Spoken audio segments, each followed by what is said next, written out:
ஆண்டவர் இயேசுவில் அன்பு நிறைந்த சகோதர சகோதரிகளே, அன்னையாம் தாய் திருச்சபை இன்றைய நாளிலே புனித ஸ்தேவானுடைய திருவிழாவை கொண்டாடி மகிழ்ந்து கொண்டிருக்கிறது.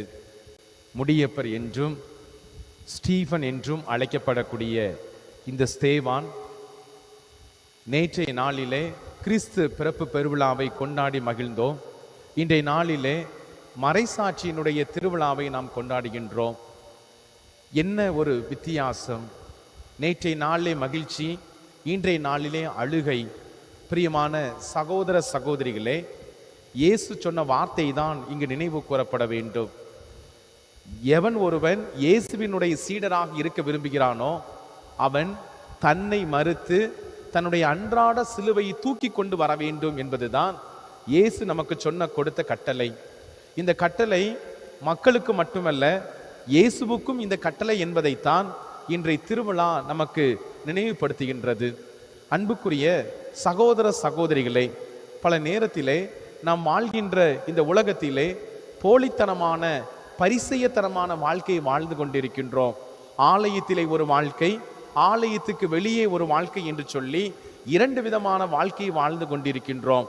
ஆனால் கிறிஸ்தவர்களாகிய நாம் கிறிஸ்துவை முழுவதுமாக பின்பற்ற வேண்டும் என்றால் நம்முடைய வாழ்க்கை ஒன்றாக அமைய வேண்டும். வார்த்தையும் சொல்லும் செயலும் ஒன்றாக அமைகின்ற போதுதான் இந்த சமூகத்திலே ஆண்டவர் இயேசு கிறிஸ்து நினைத்த அந்த இறையாட்சியை நம்மால் கட்டி எழுப்ப முடியும். அந்த வகையிலே பார்க்கின்ற பொழுது இன்றைய திருவிழாவை கொண்டாடக்கூடிய புனித ஸ்தேவான் நமக்கு முன் உதாரணமாக எடுத்துக்காட்டாக இருக்கின்றார்.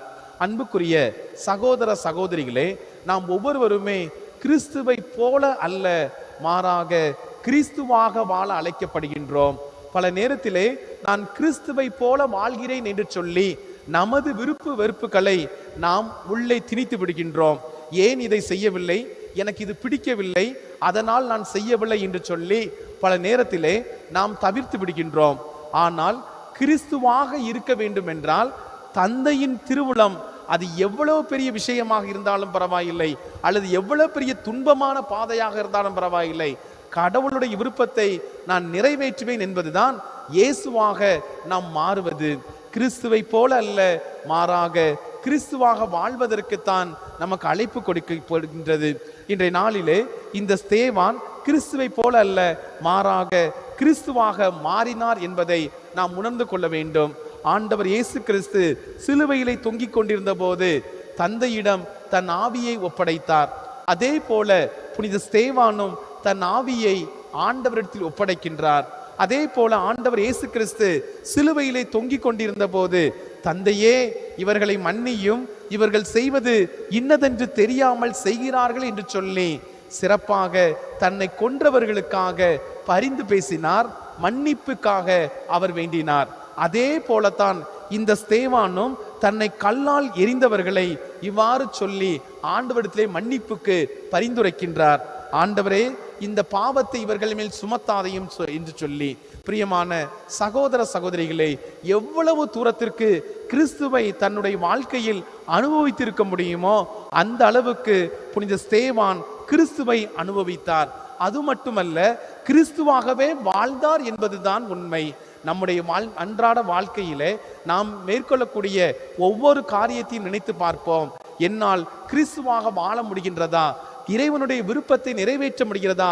உமது சித்தம் வருக என்று சொல்கின்றோமே, அந்த சித்தத்தை, இறைவனுடைய விருப்பத்தை நிறைவேற்றுவதற்கு நான் எடுக்கக்கூடிய முயற்சிகள் என்ன என்பதை நாம் சிந்தித்து பார்ப்போம். புனித ஸ்தேவான் ஆண்டவருடைய அடிச்சுவட்டை பின்பற்றி ஒரு நல்ல கிறிஸ்தவாக இருந்தார்.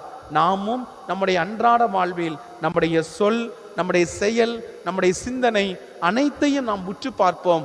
உற்று பார்த்து அனைத்துமே கிறிஸ்துவை ஒத்திருக்கிறதா, கிறிஸ்துவை ஒத்திருக்கக்கூடிய என்னுடைய பண்புகள் கிறிஸ்துவை வெளிக்காட்டுகிறதா என்பதை நாம் சிந்தித்து பார்த்து மன்றாடுவோம்.